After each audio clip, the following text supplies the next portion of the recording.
Greetings, loves, and welcome to YAS a Stripper podcast. On today's episode, we are chatting with 2016's Miss Exotic World Poison Ivory. We are discussing her rise to fame and what it is like to be an international burlesque entertainer. I'm your Hopra, GiGi Holliday, and this is YAS a Stripper podcast. Well, hello everyone, and I am excited to welcome my first guest for this show. I am pleased to introduce someone that I have been friends with for years, co-worker with for years, and just a sister. And I'm so happy that they are one of my nearest and dearest friends.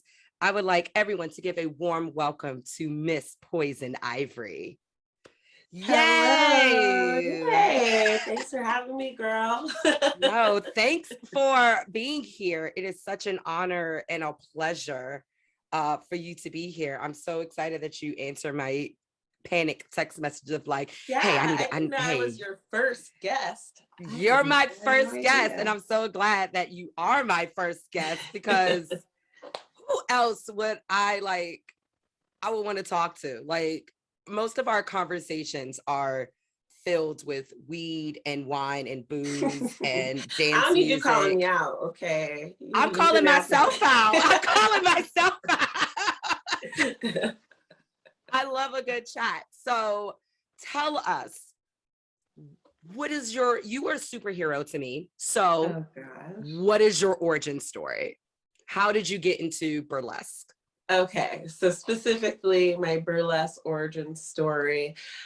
Okay, so I've been at this point now, as of today is just a regular day, but I've been performing burlesque for 9 years, just over 9 years. And I got into it kind of, I don't know, I guess by fate. I have no real idea how it happened. Burlesque definitely happened to me. Like many of us, I mean, I live here in New York, but I'm a transplant. I come from Long Beach, California for the most part, but kind of all over Southern California. And about a decade ago, I was still living out there, and I just was not really happy with my life at the time. So I had a few crazy job offers and an opportunity to live on a couch, and decided to just blow up my life on the West Coast and take a freaking chance on myself and start my life over in New York. So I did that. Everything seemed to just be divinely guided.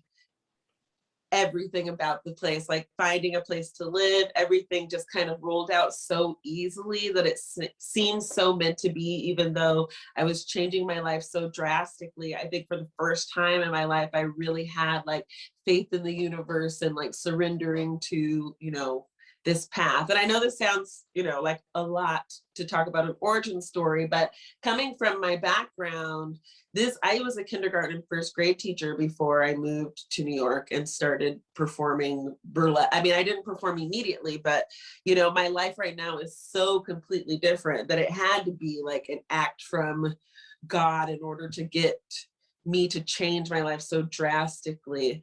But yeah, I was in a pretty toxic situation, a long-term relationship that, was 2 months away from becoming legalized. And, I just had all of these signs telling me that I needed to take this opportunity and move to New York and do a job that I wasn't, I didn't go to school for or anything. I actually got a job working for Project Runway as a set decorator and working in their art department and stuff like that. And it's something that I always was interested in, as well as living in New York. So it kind of seemed like, okay, I have to take this opportunity.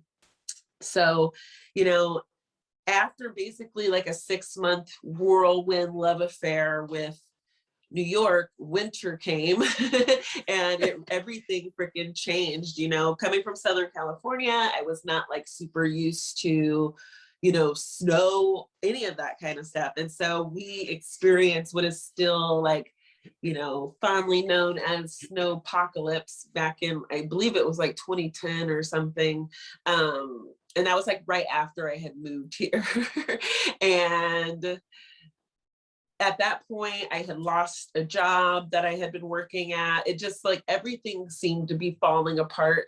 The friends that I made when I moved here just weren't there for me anymore. And I really thought that I had made a mistake in moving to New York.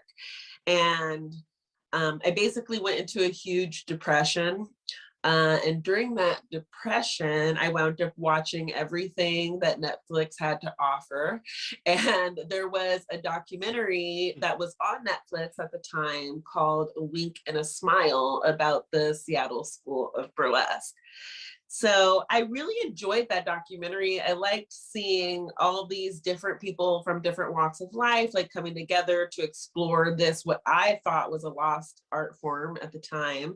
I always knew about burlesque historically, everyone knows Josephine Baker and stuff, but like, I didn't know that it had been, there had been a revival. I didn't know any of that. So when I saw this documentary, I thought that it was just like this tiny little pocket of magic, and I probably watched it like 4 or 5 times.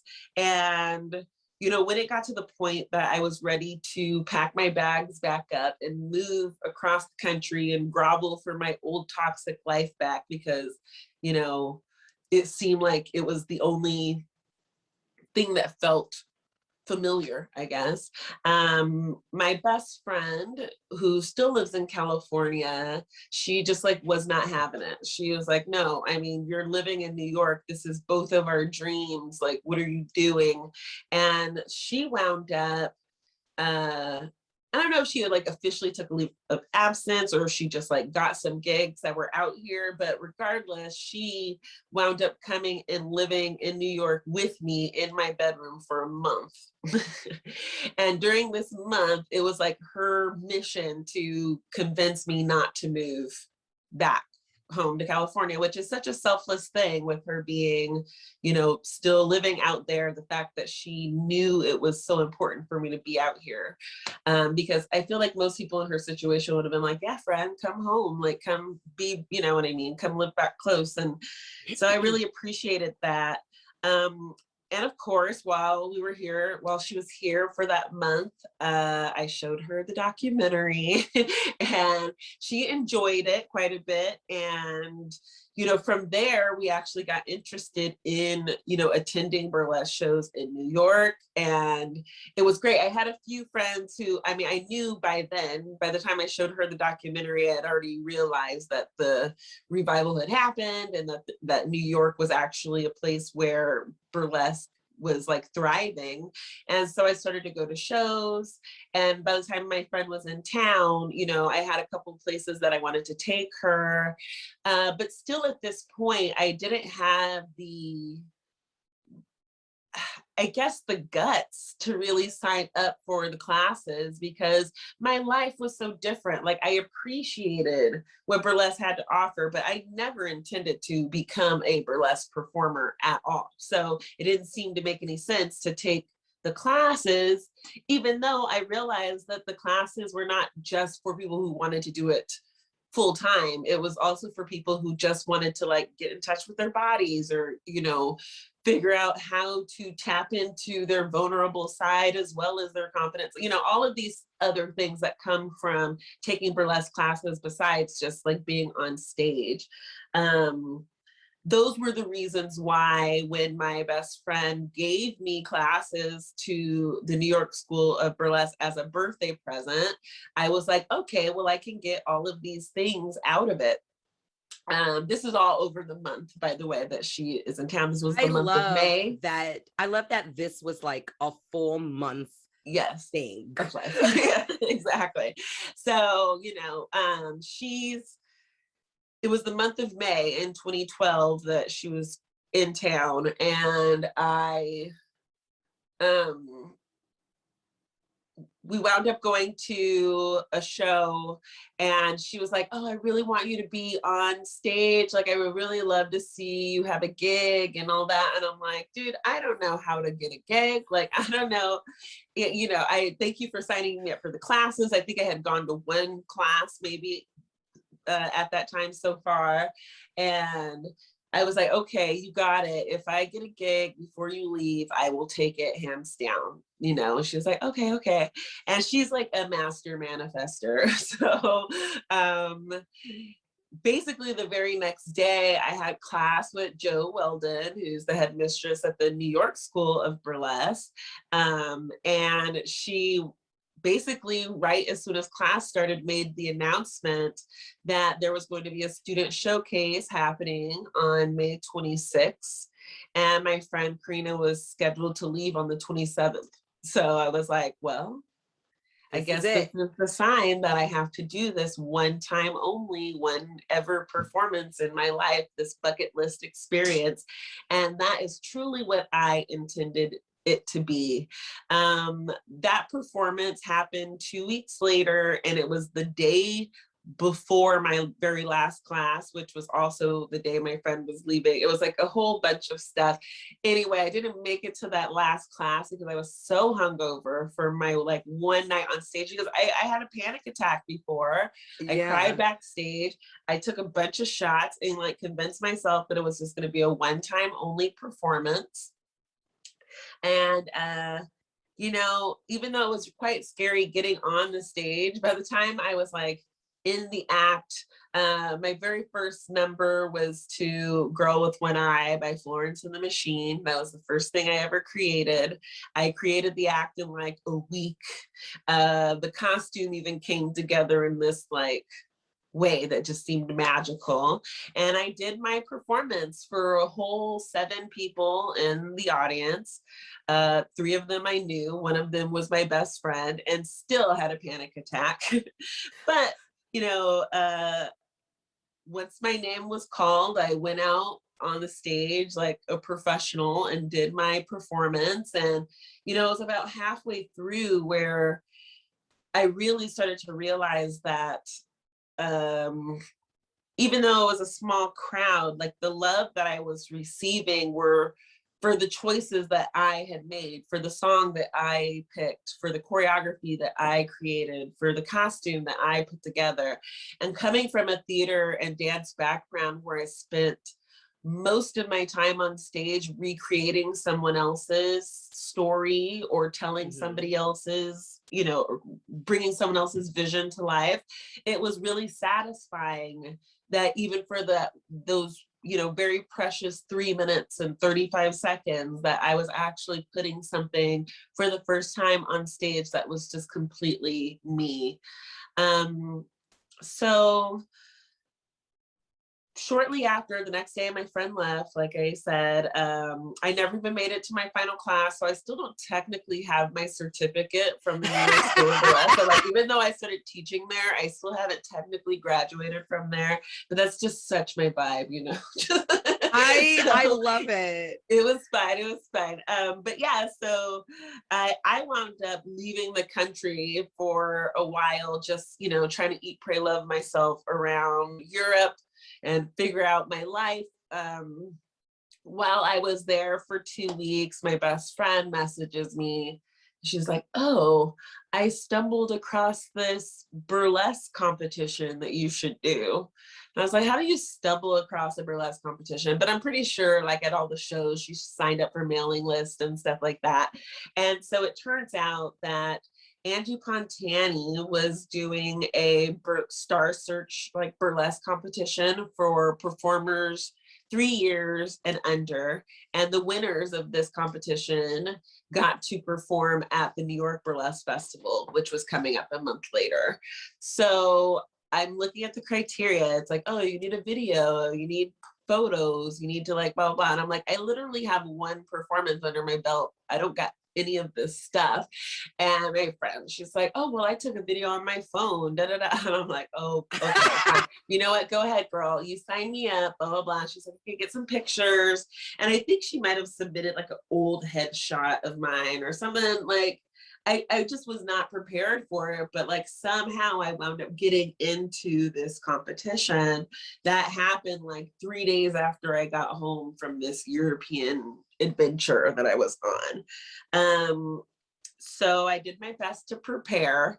I, in my debut performance, met a woman named Cheeky Cheetah, who had like a beautiful costume on. And I was like, hey girl, I would really love some twirling tassels, because I just had at this point cut out some heart shapes in some lace fabric and just kind of like taped it to my boobs. That was my pasty. I had no idea. But I So like that like, though. those sparkly things that you have are cool. So I asked her to make me a pair, and she did. And turns out I believe I am the first person to ever commissioned Cheeky Cheetah of now Glorious Pasties, who's like a world-renowned costumer or whatever. So, you know, I knew that my part of my journey is like part of everyone's journey, you know, from the beginning. You were a trendsetter.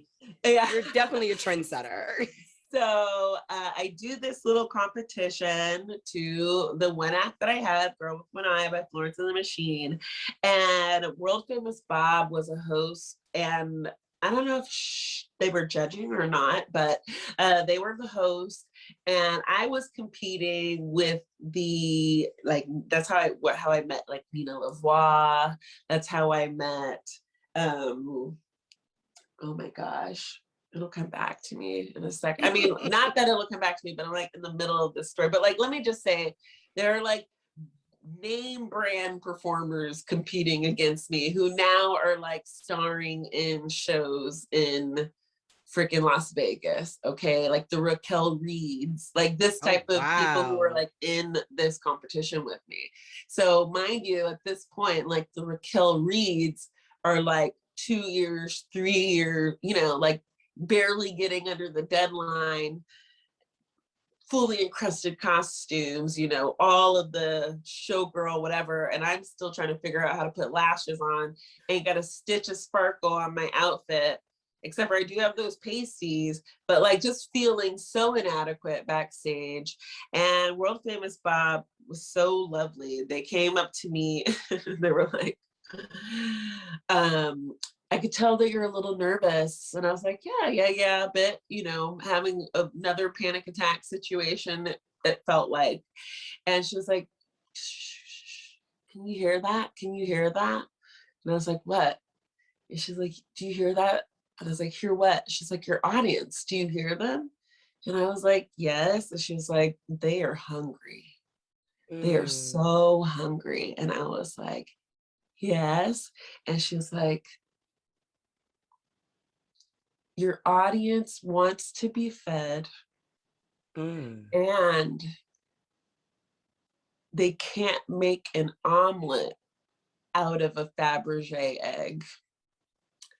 Now, she wasn't saying this to be shady towards any of the fully encrusted performers there. They were saying this because I wasn't encrusted at all, and I was counting myself out.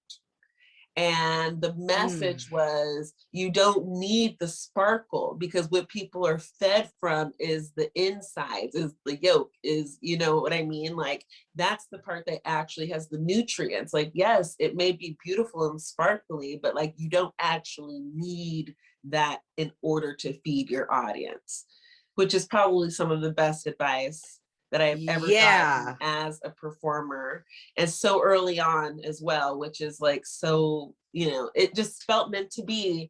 And, you know, while I didn't win this competition, actually Raquel Reed did wind up winning the competition. I did come in second, and second place also got to perform at the New York Burlesque Festival. So I still got the opportunity. So basically, there was like maybe like a couple of weeks in between this competition. And I really have to also take the time to thank Tigger, who I consider like my burlesque uncle or like guardian angel or something, because rumor has it that some of the judges didn't necessarily want to let me place in this competition because they had never seen me before, heard of me before, because I was nobody. I mean, I literally had only had one performance under my belt outside of this competition. And Tigger fought so hard for me. I believe they may have even threatened to burn the bowling alley down if I didn't I mean, get that some sounds sort of like Tigger. recognition. That sounds like Tigger. Like, I know Yeah, Tigger. I That believe it. sounds I believe like it. him. And so, you know, from there, I wind up doing the New York Burlesque Festival, which at the time, I believe that wound up being my 4th performance. I wound up getting like a gig salad performance or opportunity in between. Maybe it was Craigslist, I don't even know, but it was for the anniversary party of a like nudist group. And so I was like, oh, perfect, everyone's already naked. So and I was like the last performer in the show, so by then I'm like like, please let me take my clothes off. I feel so awkward being the only dressed person in this room.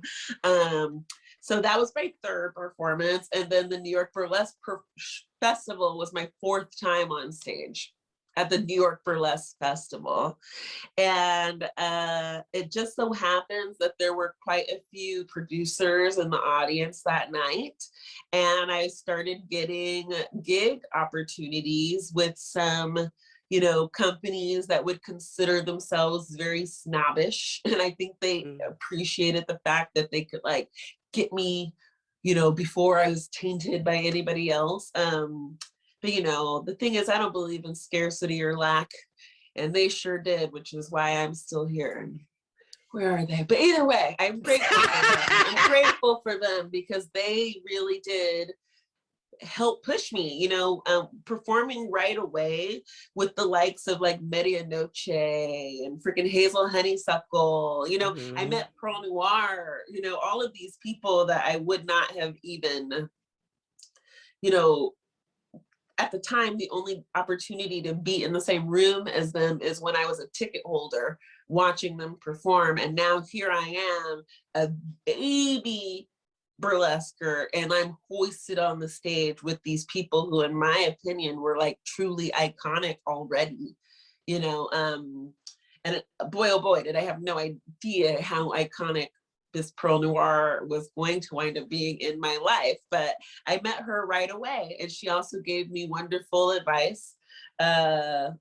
You know, I told her about the New York Burlesque Festival. I told her about these competitions and stuff when I was just kittening a show that she was in. I was like, do you have any advice for a new performer? And she just like looked at me and she's like, yeah, if you're gonna raise your arm, I'm gonna need you to raise your arm. And then she just twirled off into the distance, and that was it. So I'm like, I mean, but that, again, I know Pearl. That sounds like Pearl. And that's some advice that I would take from Pearl. Like, we had. Okay, I get it. Like, yes. But I mean, like, it's nice to know that, like, I took that advice to heart immediately, and I don't think I ever put it down. You know, I think that that's a part of who I am as a performer. I'm fully committed to whatever I present on the stage.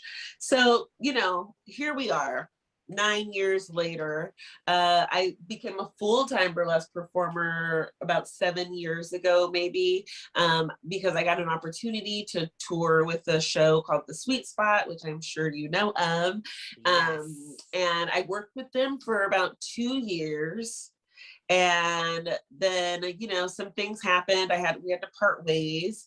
And a week later, after parting ways with them, I wound up winning the title of Queen of Burlesque. At this point, I was only 3.5. I was just under my 4-year anniversary when I won this title. It's like a weird situation, you know, because I understood the importance of the title, but I still think at the time I was dealing with a lot of issues with like imposter syndrome and stuff like that, that I almost didn't know how to even be a Queen of Burlesque during my reign. But I did get some wonderful advice again from Pearl. You know, she was with me. I was a member of her house. During that time, she created the House of Noir. And that also, you know, I wound up getting into that, right? All of this stuff kind of happened all at the same time, you know. Pearl actually choreographed the act that I got in the year prior, like my best debut. act. I didn't win best debut, but for the that portion of the competition, that act was choreographed by Pearl, and I had only been doing that act for like less than 6 months. You know what I mean? So it didn't even feel like me who had gotten accepted. It felt like, oh, I am doing Pearl's choreography. I mean, I know she choreographed it for me, and that is how it is, but like at the time I couldn't appreciate it because, I mean, it was all just so much, so fast happening. And so then, you know, I didn't win, which was fine. I didn't want to win. I think my goal was always that if I were going to be on that stage and in those competitions, that I would be trying to go for the title of Queen of Burlesque. But I thought, you know, my 10-year goal would be that, you know what I mean? Like, it was like, yeah, right now, I finally feel ready to compete for Queen of Burlesque, like right now. But like 5 years ago, 6 years ago, I was not prepared. I just applied with the one act that I had applied with for 3 years in a row that kept getting denied, which was my Girl with One Eye number. I applied with that and it wound up getting accepted. And so in 2016, I wound up competing for the very first time for Queen of Burlesque. And I won that year with the very first act that I ever made that was supposed to be a one-off number, wound up being the act that won me Miss Exotic World.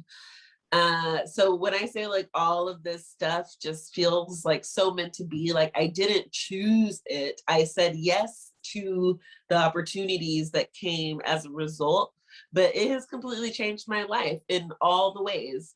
You know, I'm sorry to interrupt, but I just have to say, please. You are inspiration, and I hope other people are listening to this and think that you are an inspiration. Like, you literally threw caution to the wind off of one documentary. Your friend saw that.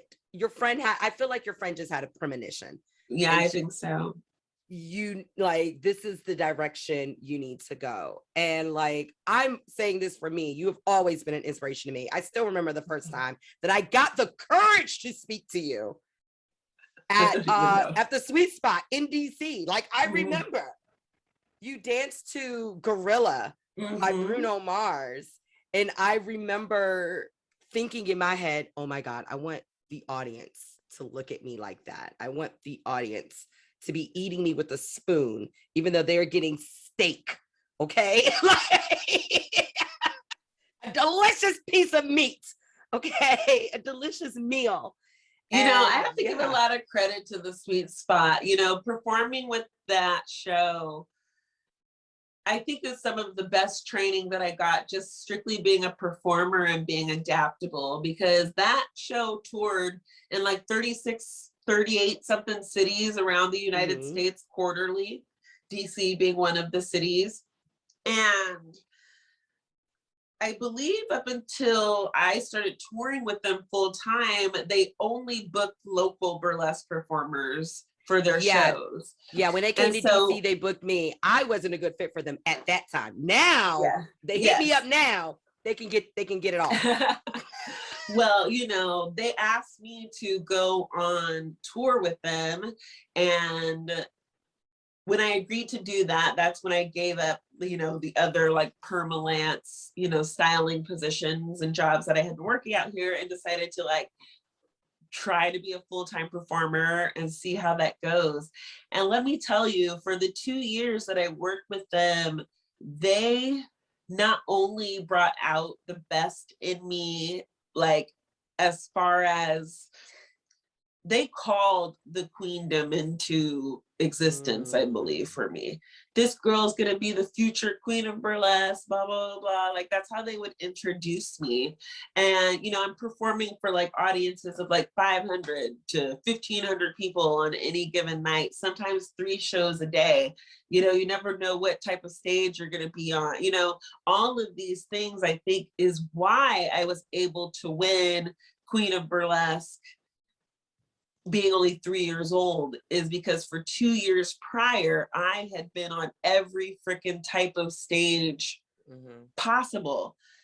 the only thing that was intimidating about the Burlesque Hall of Fame stage is the fact that I was performing for my peers and our legends.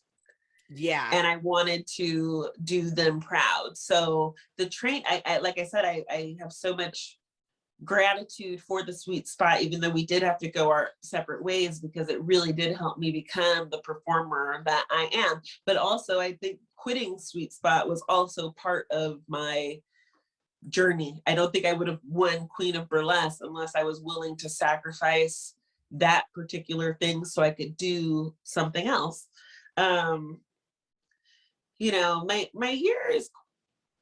Were you gonna say something? Yes, I was gonna say something.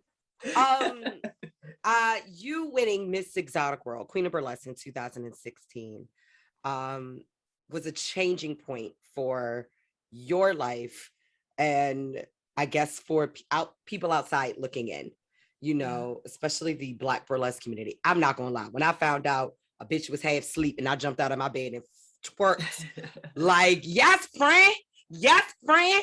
But then I also was just like, the pressure, friend, the pressure, friend. You know, but I love that everyone has seen your path before you saw it.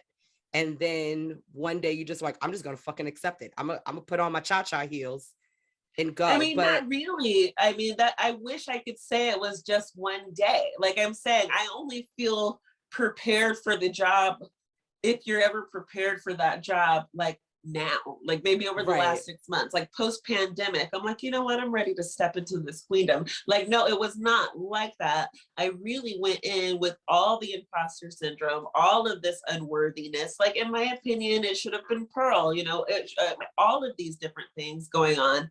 And then on top of it, you know, you remember there was a lot of drama going on within the Black burlesque community at that time. We had all been introduced to Rio Savant and, you know, her history, and wondering how come we didn't know anything about her. And then, you know, it was all of this stuff like, oh, are you the first one Black woman to win, or are you not? Like, you know, I was under the impression that I was. And then it was just like, oh no, you know, congratulations, Poison Ivory, the second Black woman to win the title, Miss Exotic World. I'm like, oh, really? Didn't even know. So at the end of the day, I what I attributed my win to was, you know, maybe Rio Savant does consider themselves to be a Black performer specifically. And yes, even though the title is different now, like it was just this, you know, it's a different thing than it was 20 years ago when Rio won. But I'm like, if my win brought Rio's name back into the forefront of people's mouths, and I was able to help with that particular form of erasure, then that is what my reign is all about. And I decided to use that year, and I prioritized headlining festivals that had never had a Queen of Burlesque before. You know what I mean? Like I did 18 festivals the year that I won Miss Exotic World. I remember you did the Rue Festival because we were in New Orleans together, and I think we snuck away at a show to go get oysters and drinks. Oh yes, I definitely. Yeah, we were like, that was a intermission. I was like, yes, I was like, Ooh, come with me. Let's go get some drinks. Orleans trip was a trip. It was a trip, but I was very happy to look at you and go, I'm going to go get oysters. Yes. I'm going to go get drinks. Yes. Would you like to come with? And you were like, absolutely. Yes. And we just laughed. Who says no to that kind of invitation? Exactly. I don't know who says no to that kind of stuff. No one should say no to that. But no, I will have to say, like, yeah, I remember all of that. But I guess more importantly for me, like watching you, I was just like, no, this is like a new era. This is great, you know. And I get the imposter syndrome, trust. I still got it. Okay. Yeah, like, yes, of course. Still got it. We all still got it. But now that you have felt like you have like finally stepped into it, I guess my question is, baby, what does it feel like? Does it feel soft? Does it feel warm? Is it spiky? You know what it is? It's really funny because like the day after I passed the crown on to Media Noche, who was the 2017 Miss Exotic World, I felt like I lost the identity that I did have, even though it was an imposter syndrome created through imposter syndrome. I lost even that identity. So I wound up going into like the greatest depression of my life. And that is actually what got me into therapy, was winning Queen of Burlesque, and then passing that title on actually got me to go into therapy and do a lot of healing. Now, I have been in still with my same therapist for going on 5 years now. And I'm telling you, the work that I did on myself, the shadow work that I have done, the digging into the parts of myself that I tried to hide or whatever, that has been the key to me accepting who I am today. Like, I don't have imposter syndrome now, because I realized that that was just because imposter syndrome, now I understand it. I had all these queen-like qualities that I suppressed in my life. And then instead of tapping into my own version of queendom, I was trying to represent what other people's version of queendom meant. That's why you feel like an imposter. Not because you aren't deserving, but because you are literally trying to recreate somebody else's version, the version that you think is the right version. But the thing is, the right version is your version. But Right. until you go and dig deep and realize, like, yeah, I do have aggression, actually, rightfully so. I don't need to hide that part of myself. Instead, I'm going to put it on display, and actually in a way that is healthy and in a way that allows people to see this, that this is not a bad quality for Black women to have. Like, yes, it has been programmed that way. It has been used as a weapon and a tool, but my aggression, fully realized, is no longer going to cause me to lash out. I realize I have these qualities, and again, rightfully so, but instead of having my buttons pushed and I'm lashing out and having people use these very healthy, energies and feelings against me as a weapon, I realized this is not anything that could be weaponized against me. Yeah, it still bugs the shit out of me when you try to use that to take me down, but like, I realize what it is. Like, if you're pulling that out of me, that's because you have your own personal aggression that you haven't dealt with. And now It's you're the trying to make projecting. me. Exactly. Yeah. But now even the projections that are put on me, I see them and I accept them. And I'm like, yes, of course. And I'm glad I'm actually going to be the window upon which you are going to see yourself, because you're not going to cause me to act out, because I actually embrace who I am. And I realize that your energy is not worth that. You know what I mean? So it's like, the more I dug deep into the parts of me that I was ashamed of, I realized that those things are actually my superpowers. Those are the things that the people who I go on stage with, and I am vulnerable enough to show my aggression, vulnerable enough to show these sides of me, the loneliness, all of those things, vulnerable enough to get on stage and perform until I'm 8.5 months pregnant. All of these things, I did those things so that way the people who are in the audience watching me can connect to me and feel free through my expression. Now, that is something that I would never give up. And like, I don't need to win Queen of Burlesque again. I've done it. It's like the presidency, in my opinion. It is now my job to continue to constantly be the queen that I know I can be. Does that mean that I have to do and support every single thing the Burlesque Hall of Fame does? No, not always. Sometimes that queendom is actually taking some time to myself so I can spend time with my baby and not worry about being on stage or being the center of attention, and still knowing that I've already solidified my place in this community and I can rest easy. I can actually say, you know what, girl, don't worry about working weekends during this month, so that way you can actually enjoy the summer with your child. Like, those are the things that I wouldn't have dared to do 5-6 years ago when I actually was Queen of Burlesque. So if going into this place now where not only have I accepted who I am, what my contributions are to this art form, but now I am okay with being like, let me prioritize self-care and rest rather than hustle. Maybe I'll be that queen who's going to let people know that they can actually prioritize their joy. Because what was happening to me is, even though burlesque gave me life, it was also the same thing that was killing me. Because yes, on stage, I was getting all of this joy and fulfillment, but everything in between performances was full of anxiety of like, oh my God, I got to make a new costume. Oh, I got to prove myself in this way. Oh, I got to do this. Oh, I have to do that. Oh, I have to do that.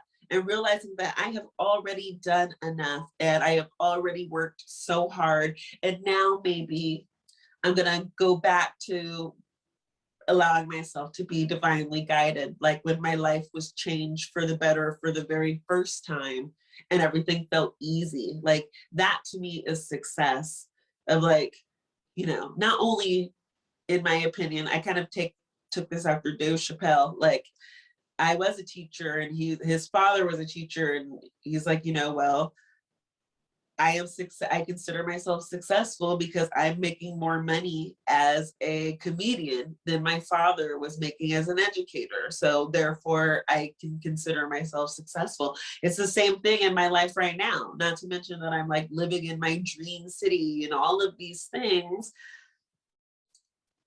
Oh my God, to answer your question about my origin, again, I don't feel like I chose it. I feel like it chose me. And through accepting that calling, like in Manifest, if you don't answer the call, shitty things happen. I answered the call, and now here we are. I am, you know, my baby's napping in the other room. Apparently I can throw on a face in 15 and be like ready for an on-camera interview. Like, didn't even know I had these skills, girl, but like apparently I do. Do you know, and that's like, you have been dropping very much flowers of wisdom that I think the audience need to hear.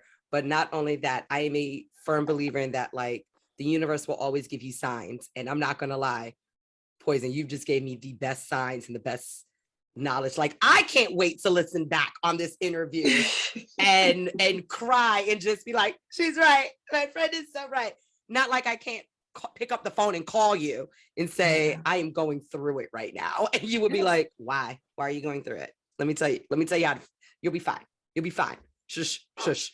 You know, yeah, I am just, oh my gosh, this has just been an amazing interview because you have just like dropped these amazing, like, pearls of wisdom, like these flowers, these cute. Some of them are legitimate pearls of wisdom. If you follow Pearl Noir on Instagram, like some of these little nuggets, I'm telling you, I definitely learned from my mentor, Miss Pearl Noir.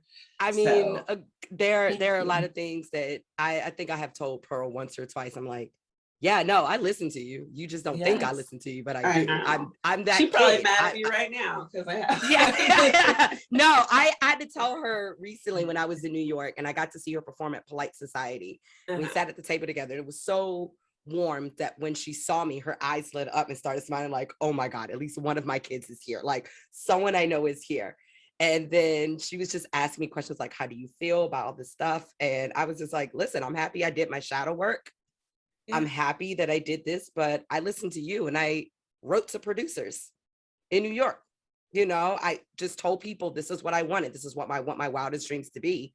And people listened. And I'm still thankful that you listened to me and Media Noche listened to me about Dwayne Park. I'm not going to lie.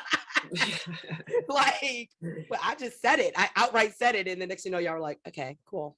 We'll talk. Yeah. Next thing you know, I'm like, oh. Yeah. So are you ready to go? You're like, oh no, I got a second show. I'm like, what? How you gonna get a second show?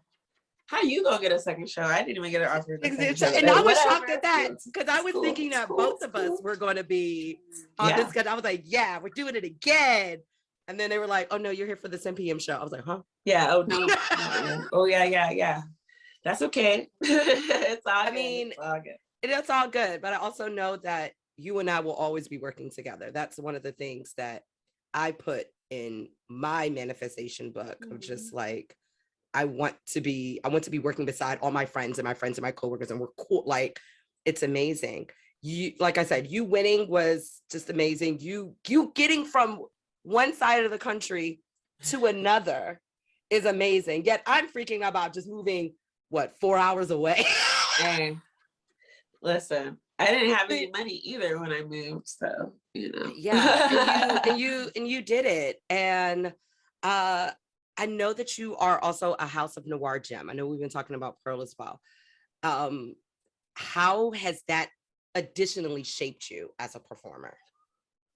You know, it's interesting. As a performer, it is so wonderful to have your, you know, your burlesque inspiration have direct hands in molding who you are on stage. But the thing that I value more than my ability to like understand her teachings and be taught through her, I feel like both of us were kind of called to be in each other's lives, like on a more spiritual level. You know, not to go too deep into anything, but you know, Pearl is definitely on her healing journey as well and has created all these beautiful workshops, healing through seduction, all of these things. But the catalyst behind those was her own healing journey. Mhm. And I got to bear witness to that healing journey being a member of her house. And we have had our own back and forths, ups and downs, all of it. But the thing is, the house for me really was the family that I didn't have. Like I was not raised by a mother. So I didn't know that mother-daughter dynamic really at all. And I think at times me and Pearl clashed because I had a hard time accepting that. But also Pearl was like just stepping into Mama Pearl. Like she wasn't that at the beginning. You know, we all saw that transition with her. Yes, And yes. so as she was learning how to embrace that, I was learning how to be guided and how to surrender and all of those things. So I feel like, yes, well, she's only a few years older than me in like actual years on this current earth in these current manifestations. Our connection, I think, has gone back maybe lifetimes, like who knows? And I do think that she has been brought into my life to play that mother role because now I am a mother of, you know, a human baby child myself. And, you know, I had a lot of fear. Like I was 36 when I had my daughter, you know, like still not sure if I was ready to be a mother because I never had a real example of how to be a mother outside of like TV, you know, Claire Huxtable. Like that's Yeah, all I really knew. yeah. And I knew I wasn't no Claire Huxtable. So it's like, how am I going to do this?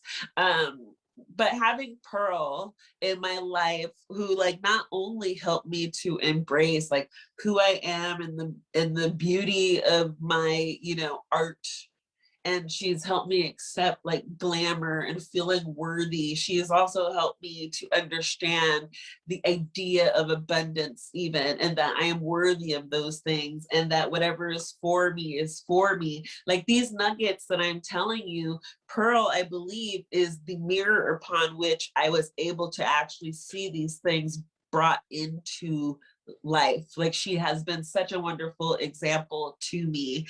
And also, like, again, like I was making a joke earlier, like she might be mad at me right now because I have not been super present over this last week, but you know, it's a lot. It's a lot navigating being a mom and working again post pandemic, and not even really post pandemic, but like in the times that we're in right now, it's like so much. But the thing is, the thing that I got most out of being a gem is that I actually have a built-in burlesque family that wound Mhm. up being more than I could have asked for. Like this house is called a house for a reason and not a troupe.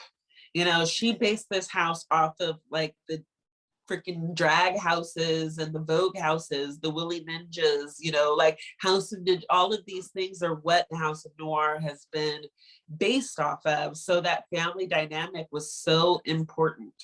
And it almost like, when I think back at the struggles that we have had and the tears that we have shed, the heartbreaks and the joys and the winnings and all of this stuff, and like, you know, the travel, all of these things that we have done as a house, the most that I am grateful for is being able to watch my burlesque mother, who is in fact an icon, go through a full transformation right before my very eyes. That gave me the strength to realize that like whatever I am today is not who I'm going to be 5 years from now. Like she told me even then when I was telling her about my imposter syndrome, she was like, Dirty Martini is not the same queen today that she was in 2003. She's not even the same queen that she was in 2010. Understand that there is still growth that is going to happen. This winning of the competition for a lot of people, winning in Miss Exotic World was their end all be all, their ultimate goal. And that wound up being the thing that started my career in a way. Yeah. You know, so that was the jumping point. Yeah. Yeah. So I couldn't really accept it under the same way that it had always been accepted from others before, and realize that like, yes, I am a Hall of Fame performing, winning burlesque performer, and that can never be taken away from me. And even though I'm still on this growth journey, I'm very proud of the choices that I have made as a performer. I feel like I have not only represented myself, but also the Black community, and also just being a queer woman of color, all of these things, also being a woman who's damn near 40 years old, also being a mother, all of these things I have taken into account. And I realize that like, it doesn't matter what title I have, what is going to continue to make me bookable is how I make people feel when I'm in their presence. I want people to feel seen by me. I don't need to be seen by them. I want them to feel seen by me. That is what I bring to the stage. I'm already seen. I'm up there. I'm in the lights. But you know who's not seen? The people in the fucking balcony or by the bar or like by the bathrooms. Those people aren't even expecting to be seen. And I go out of my way to see them. That is what I think helps me stand apart. That is part of my gift of what I bring to the stage. And I am very lucky enough to have a mentor in my life who showcases that on a regular basis. So, you know, I'm proud to be a member of the house. I'm proud of all the things, good, bad, hard, easy, all of it. Like I am so grateful that I'm even on this journey right now. So no, this is just gorgeous. And I also, that's just gorgeous. It's because, yeah, I'm one of those people, I love Pearl from afar because she's so intimidating to me. But I know, you know, she's just such little. She has, you know, huge energy. And I'm always just like, oh my God, I love this energy, but I don't know what to do with it. So I'm just going to go in the corner and stare at you awkwardly and talk, but still get up the courage to talk to you. But in the back of my head, I'm like, you are amazing. And I just want you to know that, you know, and well, you're one of her daughters, girl. So like, I know. And it's one of those things I know I can just pick up the phone and, you know, politely ask her, you know, do you have a time to chat, my love, you know, but even same thing with you. There are times pro tip, call her, text her in the middle of the night. She's always awake. Text her in the middle of the night. Like even with you, like, I'm not going to lie. When I first landed in New York and you were just like, we're going out, like we're going out. And I was just like, okay. And me and you just have this beautiful heart to heart. And I remember just thinking like, yes. And I think that was my brain just kept saying yes. But also I was just like, this person has my number and they can call me anytime and I can babysit their daughter, AKA my niece. Like, you know, I can do birthday that. Twin. Birthday twin. Yeah. But the last thing that I want to touch on is the fact that now with all this growth and how you are, you are producing a show, a weekly I show am. in New York at Nurse Betty, and that's in the Lower East Side. Is that the Lower East Yes, Side? it is. Yes, I'm it learning about my new state. is. You producing what? I guess tell the people about the show and why they should always buy the tickets and have you sell out for months and months and months and months and months. Yes, please do, because it's still stressing me out. So I just finished my first month of doing weekly shows at Nurse Betty. Nurse Betty is a cute little pinup bar that is in the Lower East Side in New York, and they have 2 weekly shows, a Wednesday night and a Thursday night show. And fun fact, when I first started performing, the Wednesday night show, which was hosted by Shelley Watson until the pandemic came, that was the first place that I was hired to work, and it was like the first paid gig I ever got. So it is very sweet to be able to now have my very first weekly hosting and producing gig be at the same place that gave me my start. So that is very sweet. But what is really nice about it, on top of everything, is Nurse Betty, for many people, have, like, not even just New York based, but people who have traveled from other countries, everything. Nurse Betty is a place where people who have dreams of performing in New York know that they can go and have an opportunity. And now to know that I hold the key to those opportunities just means so much to me. And also, we cannot deny the fact that I am a Black queer woman of color who is hosting this weekly show and producing the show in the Lower East Side.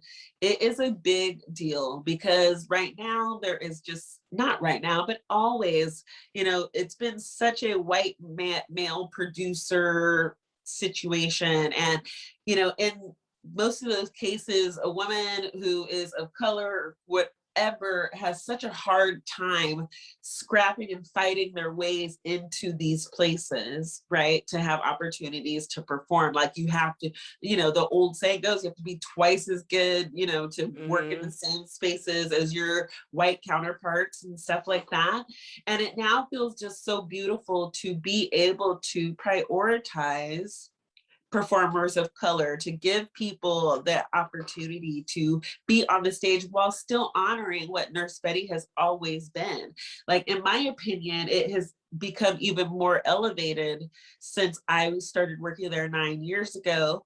Now it used to be free shows, now it's ticketed. So instead of it just being like, oh, come one, come all, some people want to see the show, some people don't, overcrowded, whatever. Now it is a completely ticketed event where everyone is seated. So now it's not just this tiny little stage that we get to perform on. Now it has become more of a floor show experience.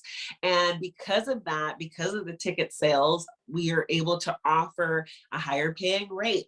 So therefore, I'm able to bring performers who have not been on the Nurse Betty stage in like a decade back to the stage. So yes, it is very important to support this show because we need more female producers. We need more producers of color, like, actually out there. We need more people of color on the actual microphone, because that's a big thing. Like, out here, there's not that many. I mean, like, we have main attraction, you know what I mean? Right. And it's like, obviously some places they have like singers and stuff who do singing and hosting, but to have just like a Black host, female or otherwise, on the stage, who understands the art form and who actually has respect for the art form, being the one who's talking and introducing these performers, it is so important. And now, not only that, but like, it's not just a newbie performer game. Now we have the opportunity to bring back in our freaking icons. Like, Pearl Noir did my very first show. It was amazing. I was there. It was amazing. Yes, exactly. But like I have Medianoche coming up. Medianoche is going to be performing this month. Like it is just amazing that these performers are trusting me and wanting to come and support me in this way and like being in the show. So like kudos to the owner for taking a chance and like allowing me to do this. I hope that, you know, we've had sold out shows every week so far. I'm hoping that this Wednesday's show is sold out again, because I want to continue to prove the point that like I'm not a risk. Actually, I am more of a asset to the show and what they want it to be. And you know, I think this is just the beginning for what Nurse Betty is going to be able to do and future bars that are going to be opening up in later on this year and other future bar, parts come of on, the manifest. city. But you know, we'll speak on those things at a later time. But you know, I just feel like you're even getting this opportunity to host this show, which I refuse to beg for. I'm like, if it's meant for me, it's going to be offered to me. And it was offered to me. And now I'm just gonna freaking bring me and do my best. And like, yes, I am hosting every week.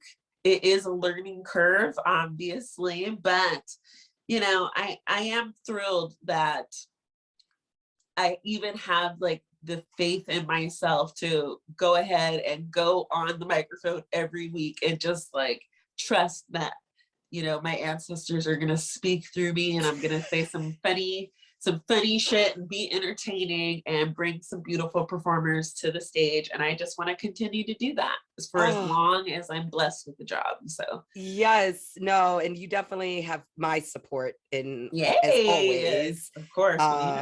You're already booked on September 1st. So. I'm already booked on September 1st, and I am like a backup host whenever you travel.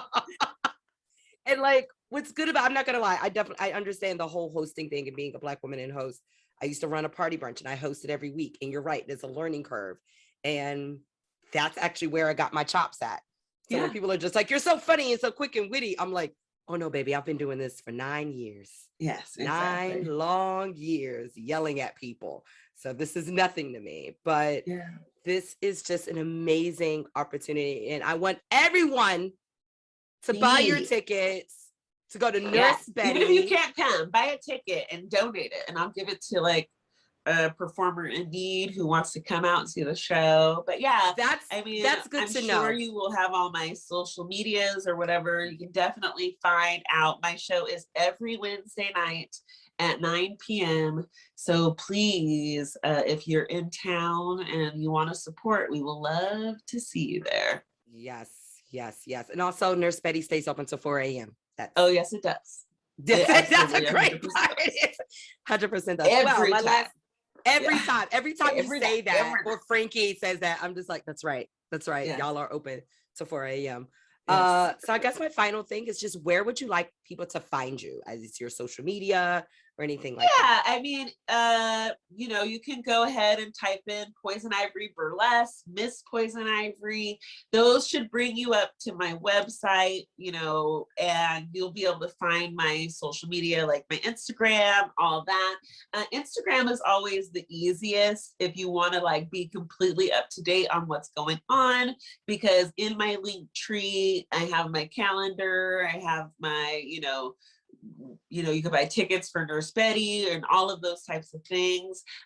So yeah, that is the easiest way, I think, is just using the gram for as long as the gram is going to allow us to use the gram. I am often shadow banned there, so you know, Google will be your friend. Miss Poison Ivory or Poison Ivory Burlesque, and Ivory like the soap.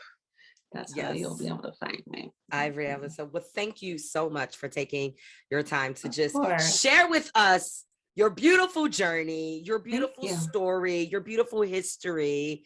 And I personally cannot wait for our listeners to follow you on the gram and also be in the audience tipping us heavily and rooting you Venmo, on. Girl, Venmo. She got Pampers to pay for Cash people. App friend, anywhere. You can find me anywhere. Venmo, Cash App, all that. You got Pampers to purchase, okay? And you know what? Well, thank you so much, Poison, and it's just been a for pleasure. having me, GiGi. You're welcome. Thank you. Here's a stripper auntie's tip. After a long night in heels, put on a pair of compression socks. They apply pressure to your lower legs, helping to maintain blood flow and reduce discomfort and swelling.